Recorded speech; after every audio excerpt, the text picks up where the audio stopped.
Good day, everyone. Praise be Jesus and Mary. And now I will be talking about the Beowulf, which is the story.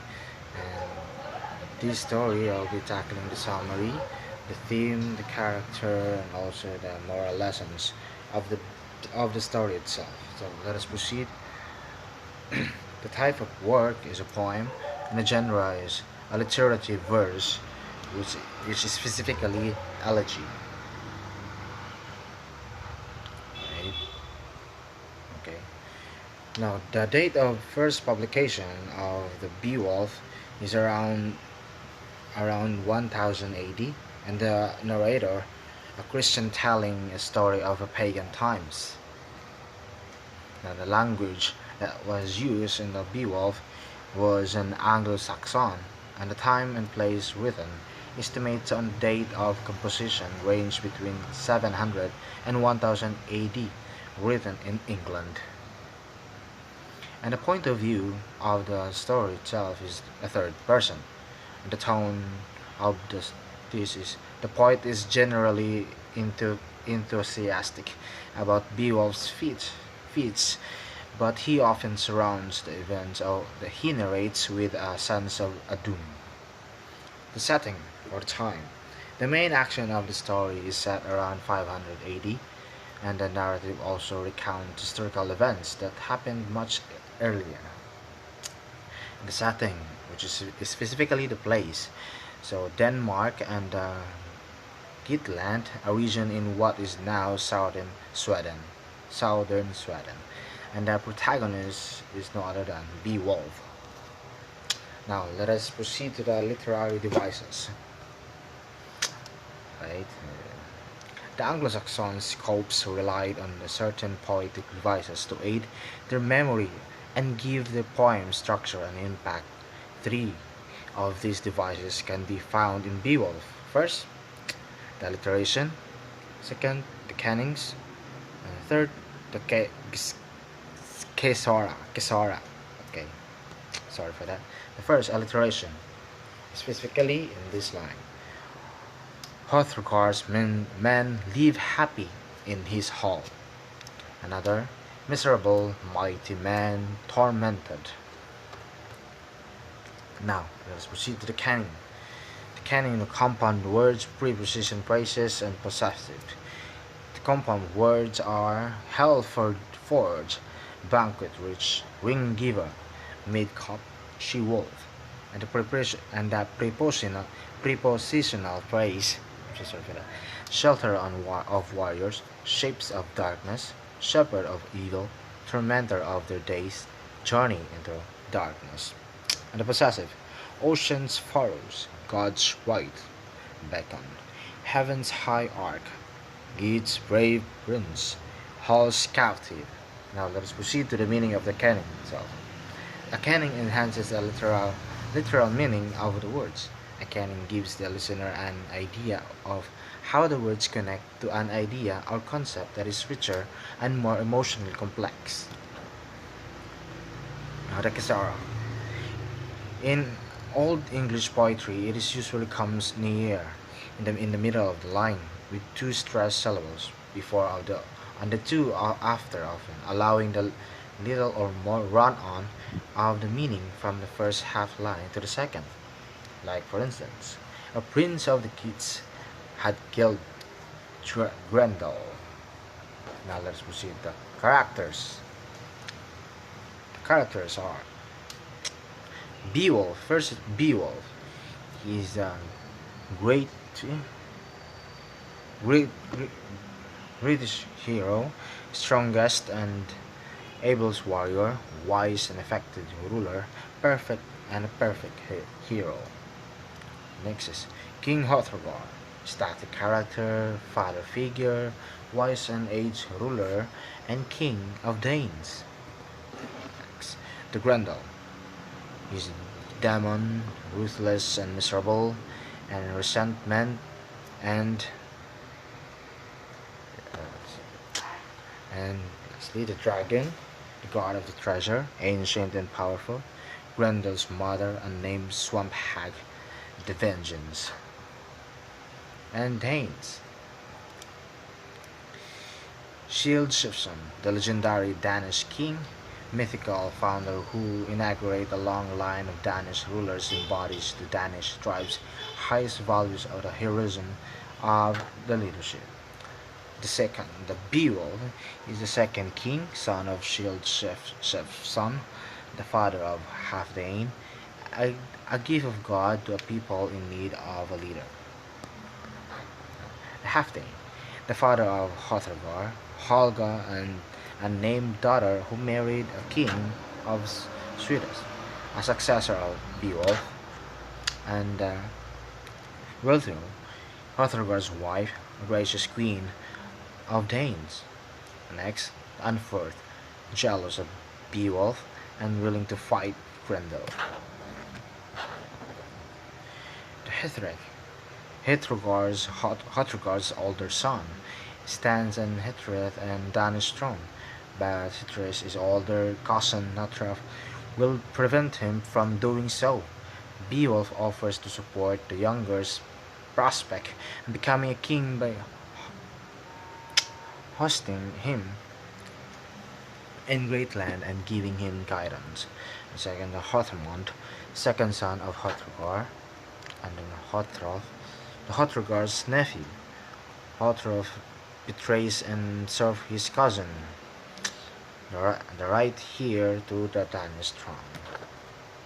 Or the gates. Hygelac, Beowulf's uncle, the king of Geats and husband of Hygel, and Hygelac heartily welcomes Beowulf back from Denmark.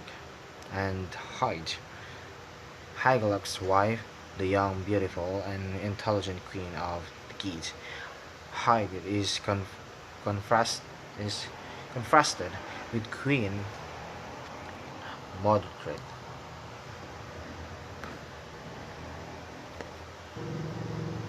So much for that. Let us proceed to the summary of the story. Now, in part 1, the story begins in the kingdom of Danes of a land named Denmark. It was a peaceful place of prosperity and comfort until a great demon named Grendel arose. Grendel was a terrifying monster that attacked and killed countless Dane people, causing a great sorrow and despair within the hearts of many several years. In part 2, in came every very interesting man from faraway land, a man whose very appearance proved a warrior. He was tall, muscular, confident, handsome. He was Beowulf. Beowulf heard the plea of the Dane king and accepted the challenge of defeating the great demon Grendel, as Beowulf had never faced defeat. In part 3, the king of Dane then decides to celebrate by having the party in honor of Beowulf. Great amounts of food and drink are shared among the party along with the plenty and laughs and tales of Beowulf's previous accomplishments. Now, the people continued to celebrate deep into the night until suddenly a great figure appeared from out of the darkness. Grendel had been awakened. Now, part 4, Grendel had done Beowulf a great favor. As Grendel came to him, Beowulf accepted the challenge and fought the great demon barehanded. Beowulf and Grendel both displayed great strength and endurance as they battled to the death. Although both were admirable foes, only one could win. Grendel possessed something Beowulf did not: fear. This gave Beowulf the advantage. Now, after an energetic battle of strength and cunning, Beowulf was the victor. Although Grendel was not yet dead and Beowulf was not yet finished, Beowulf then rips one of Grendel's arms right off his body and holds it high for all to see. Grendel manages to escape alive but mortally wounded. Grendel returns to his swamp and spends his last moments within the comfort of his mother. In part 6, few knew that Grendel had a mother, and those that did were most likely dead. The man seemed to changes From Beowulf's heroics to the mother's revenge. Grendel's mother later kills Askar, Askar, one of the king's best men, personal aide, out of the revenge for her son's death and returns to her swamp soon after. A small group of men and Beowulf later traveled to the swamp on a quest to avenge the murder of Askar. Now to the part 7. Beowulf finds the swamp where Grendel's mother lies in wait. He dives into the murky water down to the very bottom where he discovers the underwater lair of Grendel's mother. After a great attempt of seduction, the mother charges at Beowulf and engages him in another great battle, a man versus them. After much sweat and bloodshed, Beowulf stands victorious as she cuts down Grendel's mother with a sword forged for giants. The part 8. The battle is over, but the story has just begun. Amongst the underwater layer, Beowulf discovers Grendel's corpse and cuts off his head as trophy for the king of Dane. The people of Dane are overjoyed as the terrifying monsters have been slain and peace has been restored to their land, all thanks to Beowulf. Beowulf then leaves Dane and sails back home to his kingdom of Geat. Now part 9. Upon returning to Geat, Beowulf is appointed king of the Geat and becomes a great ruler for over 50 years. Then one day a thief disturbs an old tomb treasure that is guarded by the ferocious dragon. The dragon is awakened and begins wreaking havoc upon the people of Geat. Many attempt to kill the dragon, but none prevail, as there is but one man who could defeat such a terrifying beast. His name is Beowulf. Partner. Yet Beowulf is no longer a young man, and he was in Denmark, as 50 years have passed and Beowulf has become an old man. Yet his strength and courage have not left him, as his companion Wiglaf set off to the dragon's lair in attempt to bring peace back to their land. Part 11. Beowulf and Wiglaf confront the dragon in what is to be the most difficult and rigorous battle of their lives. After many futile attempts, Beowulf finally manages to penetrate the strong, scaly skin of the dragon. His blade cuts deep, but at great peace, as Beowulf has been bitten, and the dragon's venom begins to spread. Beowulf began to feel the poison spread throughout his body, and ever closer to his heart. He sits down by a river with his companion Wiglaf and speaks to him his dying words. He asks his people to remember him and his successful reign with the construction of a burial mound overlooking the sea. The last word Beowulf are as follows: "You are the last of my family, Wiglaf. All the others fell when fate decided they must. Now I must follow them." The end. Now, let's proceed to the major conflict of the story. The poems are very overarching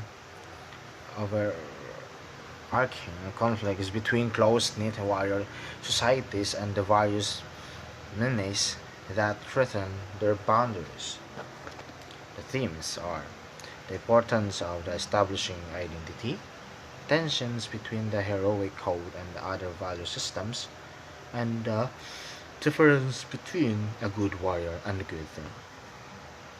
Now, the symbols: the golden turkey, the banquet, the motives, the monsters, the oral tradition, the mid-hall, and the foreshadowing, the funeral of Shield Shifson, with which the poem opens, foreshadowing Beowulf's funeral at the poem's end, the story of Sigmund told by the scope of Bard, foreshadows Beowulf's fight with the dragon, the story of the King Hermod foreshadows Beowulf's eventual ascendancy of the kingship. Now, let's proceed to the moral lessons or the life lessons from Beowulf. First, honor the king and queen. Lesson 2. Never underestimate the heritage of reputation. 3. Choose your battles. And 4. Be a good leader. 5. Know when to quit. Now, let us proceed to the memorable lines of Beowulf. And a young prince must be prudent like that, giving freely while his father lives, so that afterwards in age when fighting starts, steadfast companions will stand by him and hold the line. Behaviors that Behavior that's admired is the path to power among people everywhere. Now, what is it about Beowulf that moved the American poem Longfellow to compare it to piece of